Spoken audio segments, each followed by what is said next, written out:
In the Greyhounds project that I provided you for the exercise files, I've already broken everything out into separate bins. But in order to truly start from scratch in this movie where we talk about importing and organizing our media, I want to start from a blank project. And fortunately, in the last movie, we created a blank project, so I'm going to go to that. I'm going to just close this project.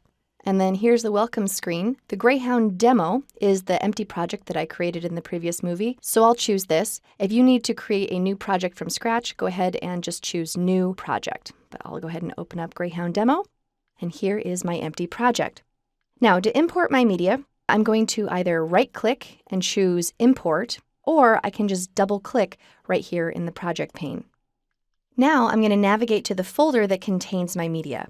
If you're following along with the exercise files, you can find the media in Exercise Files and then Greyhound Media, and then here are the 5 folders inside. Just to remind you really quick, there are other folders inside of some of these folders, so you can see that the B-roll has been broken out further, so have the interviews, and that's going to work to our advantage when we bring it into Premiere Pro. So I'm just going to select these 5 folders, and I'll say Import, and they're coming in. And this one is just asking me what I want to do with my layered graphic. Okay, I have a Photoshop file. For right now, merge all layers is fine. We'll go ahead and work with layers later in the course, but I'm going to say OK there. All other files come in without any issue. And let's take a look at what we've got here. I'm going to select my project pane and press tilde to maximize. And this should look pretty familiar. I have my B-roll, and then inside there I have my 3 separate categorical B-roll bins.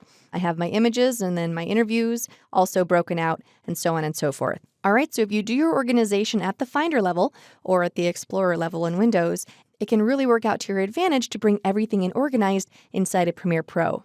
And just so that you're aware, we didn't actually create any new media with this at all. These clips in our project are simply pointing to the media on our drive.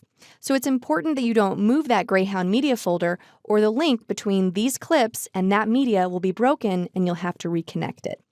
And I also want to be perfectly clear that I did already do all the major work in breaking out and labeling the clips for us so that I could fit all the media within the limited exercise files download limit for lynda.com's website. Now, usually when you're first starting out a project, you're going to point to either a camera card or a hard drive full of files that aren't labeled at all, and then your job will be to do all this categorizing work inside of Premiere. All right, so if I double-click again and point to a different drive, and I take a look here, here's a bunch of files that aren't labeled. I would bring all of those in and then begin to organize and categorize the shots inside of Premiere. Now, I've already done that for you so that we have a head start for logistics sakes, but we still do have a fair amount of work to do.